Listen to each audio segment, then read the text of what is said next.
Now let's go ahead and dive right in here with the Italian game. e4, e5, knight f3, knight c6, bishop c4, bishop c5. All right, the Italian game. Basically one of the most common and most played openings that there is. Very, very common, especially amongst newcomers to the game of chess. Now, there are a lot of ways this can go. Generally, if you're a more advanced player, perhaps above 1800, just to kind of put an estimate out there. I'm taking a guess. I don't really know for sure. A lot of advanced players play c3. We're not going to be looking at that today. We are going to be looking at the more common continuation here, which is when they castle. All right, one of the most played moves. You see this position so frequently, especially amongst newcomers to chess. And this can be really aggravating to play against, because if you simply copy them for the remainder of the game, say you go knight f6, you castle, and you have a very standard sort of Italian game, it's quite difficult to find a way to win. It's very, very drawish, equal, tough to find ways to play for the win. Now, this is why we have this video here. We're going to try to change that. I want to show you some ways that you can push for the win in the Italian game. So we're going to start with a rather normal and predictable move, knight f6. I'm going to give you their most played move here, d3. All right, you're going to copy them again, d6. And I want you to take note here, we have not castled. That is the one thing of theirs that we have not copied. We are not castled, and there is a reason for that, and we will see. We will see why that is. But for now, we're going to put in their most common move, bishop g5, which is pretty understandable. You know, they're pinning your knight, they're putting some pressure on it. And if you were to play a little bit slowly, and you say you castle here, which is what a lot of people do, you're going to have to start worrying about knight c3, knight d5, attacking the pinned knight. That's a problem you don't want to face, and the problem that many people end up facing, and they really do not like that, which is why some of you might actually be here. So instead of castling in this position, or instead of some random move, we are going to be a little predictable, I suppose, with h6, and they're going to play bishop h4 large majority of the time. Every now and then you may face someone who decides to capture that knight, in which case you recapture with your queen, and you're doing fine. Right, you got rid of the pinned piece, you got rid of their bishop, you're going to have easy development, you're all good there. Not really anything to worry about. Bishop h4 is the more annoying one, though, because you could still end up castling if they go knight c3, and it's just the normal Italian game. They're coming in for attacking the pinned piece. We're going to go ahead and put a stop to that right now. We're going to go g5 and completely break the pin. Because you know what? What are they going to do about it? There are some people who may be afraid that they will sacrifice here. And let me reassure you, this is not a sound sacrifice at all. You recapture, they recapture. So what, you got a piece for 2 pawns. You're up the material. And on the other part of that is you just opened up the G file for your rook. So now this is a thing that they have to deal with. Now, I'm going to give you the most common moves here. We don't want to dive too deep into this one because I don't believe that this happens enough to justify spending too much time on it. But the main continuation generally goes h4. And then here, a funny move, you have to sacrifice the rook. And of course, they're going to recapture. And this is so powerful because these moves are basically forced. You sacrifice the rook, they're going to recapture. You play bishop g4, they're going to move their queen. Most people go to d2. Now you play what is a little bit of a slower move, but very deadly. You go knight h5. So the idea is to play knight f4 and then go queen takes g5. And I will put that on the board real quick. Most played move is knight c3. You get to play knight f4. g3 is the most played move. We're going to ignore that attack on our knight and go take the pawn anyway. Say they take the knight. Oh, well, we recapture. And this is going to be an unavoidable checkmate. They're not going to be able to get out of this. The moment they make a move, let's give them just the random passive a3 move. You go bishop f3 check. They move the king. Checkmate. Just like that. Now you can go back to this position and go, well, who's going to play a3? Well, I mean, probably not many people, but what else are they going to play here? That's my point. There's not really a way to get out of it. If they could, they'd probably try moving this pawn up, but hey, that pawn is pinned. Not happening. Anywho, let's go back to this position where we put g5 on the board. You do not have to fear the sacrifice. All it does is open up the g file, gives you a material advantage, and gives you an attack on their king. So very, very comfortable to play. What you should be more interested in is if they play bishop g3. Far more common, far more practical, far more sound. So what you want to do here is you're going to continue your pawn pushing. A lot of people would give up the pushing of pawns here. You know, they play h6, they play g5. Oh, that's all. No more pushing. However, it's actually better for you to continue pushing. You go h5 here. And it looks a little edgy, right? Because you do have a pawn hanging on g5 that they may capture. In fact, that's what we're going to look at here because that is what most people do, and it is one of the top options. Now, we'll look at a couple of the other options as well, but we're going to start with knight takes g5 because this is the edgy one because they are immediately facing you with a threat of their own. All right, they're going to go knight takes f7, and you have a fork. However, we're going to ignore that. We're going to play h4, so the bishop is trapped, and that is the point of us pushing these pawns like this. The bishop is trapped. Predictably, they're going to play knight takes f7. Now, I will tell you this, you do not want to leave your queen hanging. That's not the way to go. Don't take the bishop, although that is technically a playable continuation if you play perfect chess. I wouldn't recommend losing your queen. Not the greatest idea. So play queen e7 real quick. Let them capture your rook. Now capture the bishop. One thing to note here is our bishop on c5 beautifully pinning the pawn on f2 to the king, so they can't capture this way. If they could, that might ruin everything, but they have to capture this way. And now we have a nice move, queen h7. And it's nice because it's not doing what people think it's doing. Right? Most people are going to see that and go, oh, I'm just trying to take my knight. I guarantee you plenty of players will instantly move the knight to f7 to try to get it out of there. And that's when you play knight g4, the true intention after queen h7. You're threatening mate in 1 with queen h2. Checkmate. And the only way they're preventing that is by giving up their queen. It's the best move by far. You give up the queen for the knight. And you know, technically, you're up 1 point of material here. There is that. But you take a look at this position, it sure feels like you're up more. It definitely feels like more. You've got all these active pieces, and if you can ever get your rook active too, that would be great. Wouldn't shock me if you can just play king e7, rook f8. But I mean, it's a very nice position. Your attack is nowhere near over. You can keep it going. And hey, they don't have a queen, so you got rid of their most powerful piece. That is definitely a positive thing here. So that's a pretty nice continuation, but I do want to go back to an earlier position where we played h5. Not everyone is going to take the knight, because when I say it's edgy for us, you know, they take and they have an attack, it's edgy for them too, because they are having to give up their bishop. So it is a little scary for them to make that move. Some people will decide they want nothing to do with that. Or on rare occasion, they will have already seen this. That feels far less likely though. Anywho, we're going to look at h3 real quick. So h3, not as common as knight takes g5, but it is something that happens. And it is something you need to know what to do, because if you don't go with the right move here, it goes back to equality. So here, you're going to continue pushing pawns anyway. They played h3 to give their bishop an escape square. Okay, make them use it. Put the bishop on h2, and you keep pushing pawns. You go to g4 as well. And notice that they have a pawn on h3 here. This is partly why g4 is so powerful in this position, because if they don't capture, then you will. Right? They don't capture here, and if they do, that's also not good, because then it's just helping you develop your bishop. So it's a pick your poison kind of battle here for white. They either take and help you develop and bring another piece into the attack, and then they have to worry about the pin, or they don't take. Most people go back to this knight g5 idea because it looks appealing. They're attacking f7, threatening a fork. Much like in the other continuation, we're going to ignore that. We're going to take on h3. And now, large majority of people are going to take on f7 with the knight. Note there, by the way, bishop takes with check doesn't do anything. You just move your king out of check and you're good. In this position, once again, don't hang your queen, please. Please don't hang your queen. Move it to e7. Let them take your rook. And this is similar to the other line. We're going to come to g7 with the queen and threaten checkmate in 1. All right, very nice position. You're down a rook, but I mean, are you really down a rook? It's definitely not if they let you checkmate them. And most people will play g3 here. You're going to take, and again, like in other positions, notice the bishop pinning the f2 pawn. Very, very useful.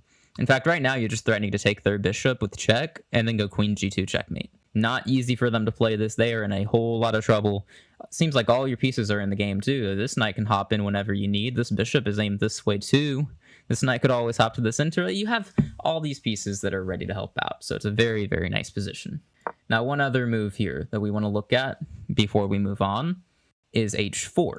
It is apparently the top engine move. H4 is what they're supposed to play. It's not as common as knight takes g5. It's about as common as h3. However, this is going to be a bit trickier. We have to be very precise here. They could actually just have a better position if we make the wrong move.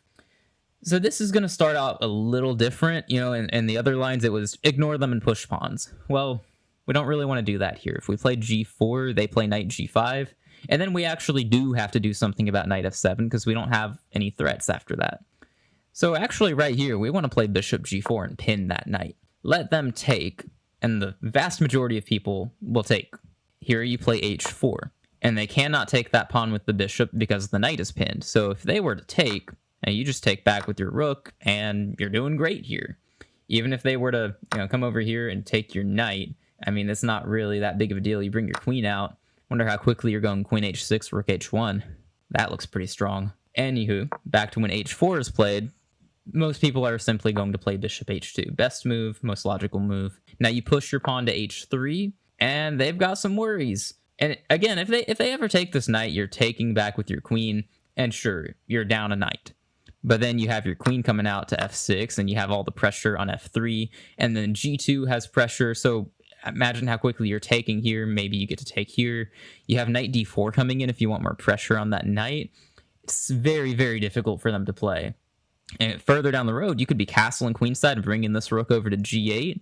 And the attack is just massive here. Very, very dominant. So that's what happens if they ever take this knight. Most people just play g3 here. And then you go knight h7, because you want to go knight takes g5 and put pressure here. And they're going to run out of ways to keep up. Right? They can bring a knight to d2. That's about it. You take here, and they probably need to play c3 to stop knight d4. But then you take, and you go queen f6. There's no way for them to keep guarding this. They're going to lose that piece. They're going to end up losing the game. It's a dreadful position for them. So that is definitely an intriguing option against the Italian game.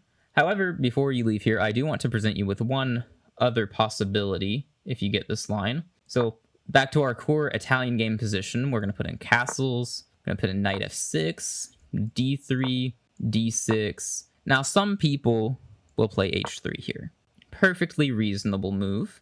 But that does change things a little bit, because if you play h6 here, which I actually am going to tell you to play h6, I mean, that prevents them from going bishop g5, and then you don't get the whole h6 g5 thing, sort of like in that other line.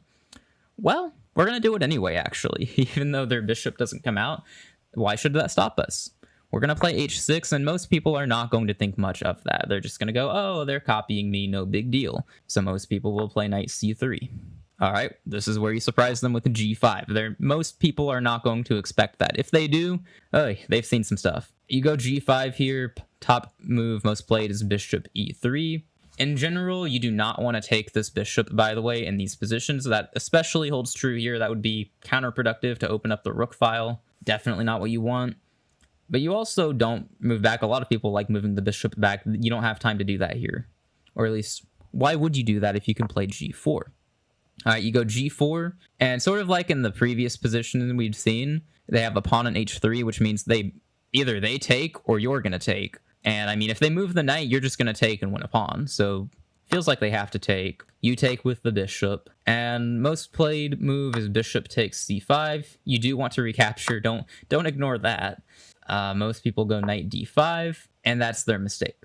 This is a mistake that you've led them into, because now you get to go knight d4. So you're putting massive pressure on the knight in f3. It can't move or they lose their queen due to the pin from the bishop. So most people, there's no way to defend that. So most people just go c3, get the knight out of there.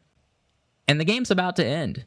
You could look at this. You might be surprised to hear that you could be checkmating them within just a few moves. You play bishop takes f3, and their best move right here, I kid you not, is to take the knight, giving up their queen for a bishop. That is the best they can do.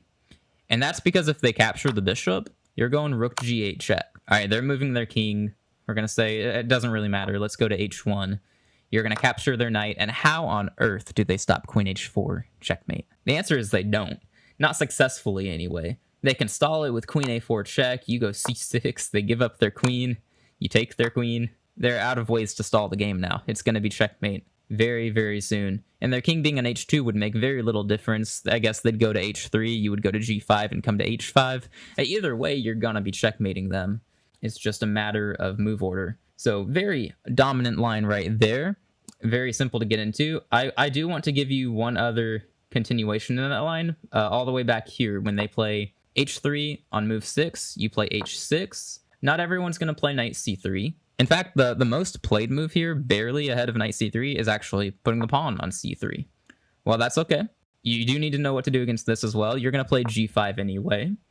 If you notice the theme here, this is the structure we are going for in all of these lines. It just the follow-up may look a little different based on their continuation. Now, the reason white played c3 is to play d4, so we're going to put that in for them. Understandably, the most played move. You do not want to capture here. That would be counterproductive. Don't want to open up the center in any way. So just retreat to b6. Let them take. Now, if you recapture, then that's playable, but it's probably just kind of equal or drawn. If you recapture, you're going to end up trading queens, right? Pawn takes, queen takes, knight takes, pawn takes, queen takes. That's not really what we're going for, Instead, we're going to ignore them. Another common theme from today. You're ignoring your opponent to pursue your own attack. You want to play g4 here. All right? And this is getting a little funny. What they're probably going to do, and also what is arguably the best move, is they take the knight. Sure. You take their knight. They take your pawn. All right, it appears they are up 2 points of material here, 2 pawns. And yet, after knight e5, we are totally fine. It's kind of funny, because here they are supposed to just give up the bishop. You're not going to find very many human players who are going to be able to do that, or at least intentionally do that. Most people who see what's going on are going to guard the bishop. And here you take on f6, you're down to 1 pawn. However, the potential for the attack is huge here. I'm going to give you white's most played moves. Bishop e3, also the best move. Now here, you're going to ignore that, and you're going to go all reckless with bishop takes h3. All right, cool. You're no longer down material. But what are they going to do here? They're going to take the bishop? Which one? Most people actually take on b6. If they do that, you take on g2. Another bishop sacrifice there. Because if they recapture, you're going rook g8. They're moving the king. Best move is king h3. You go knight f3. And this is just brutal for them. There's not a good way out of that. Best they can do is give some checks. It's not going to go their way. They can try this. And if you capture the bishop, I suppose there's queen c4 and then queen c7, all these different checks. So you just ignore it. Let them take the rook. You recapture. Queen f3 is the only way to stop it now. But then it's mate in 1. Whichever way they go, you follow with your queen. Very nice end to the game. Now back here, bishop g2. If they don't capture the bishop, then I suppose you're going rook g8 pretty quickly anyway. You still have knight f3 ideas. There's not going to be a good way out of it for them. Now let's go back a little bit. After bishop takes h3, maybe some people will instinctively recapture and dare you to prove that this is winning. Okay, here's how you do that. Rook g8 check. Now I'm not sure which of the king moves here is more common, but I'll put in the better of the two, which is king h2. And you reply to that with queen g6, a very blatant checkmate in 1 threat on g2. The best way for them to stop that is by playing f4. So now the queen guards. But then you go queen g3 check, forcing king h1. You go queen takes h3 check, forcing queen h2. You grab the bishop over here. You're actually up material now. And you don't even have to worry about them taking this knight, because then you take on e4. They're getting checkmated. Their only moves are rook f3 and queen g2. You're capturing both pieces. It's going to be checkmate soon enough. Which means in this position, you're up 1 point of material. They have a hanging bishop at the moment. And what are they to do about it anyway? Because they also have this hanging pawn. We just saw that is a brutal threat. So if they defend one, they lose the other. If they try to defend both with bishop d5, you go c6 and kick the bishop out. They give a check, you go c6 and attack the bishop. If they defend this pawn separately, or I guess you could argue they're defending the bishop too. But if they do something like that, you're just taking the bishop anyway, because if they recapture, you get to take on e4, right? So they're just absolutely doomed here. They're down material, and it's a very nice position. So there you go. That is all I've got for you there. So congratulations on learning how to punish the Italian game. 2 separate lines as well. If you're interested in learning how to punish the Scandinavian defense, by the way, then click the video that is appearing somewhere here on the screen. Thank you very much for watching. I'll see you all in the next video.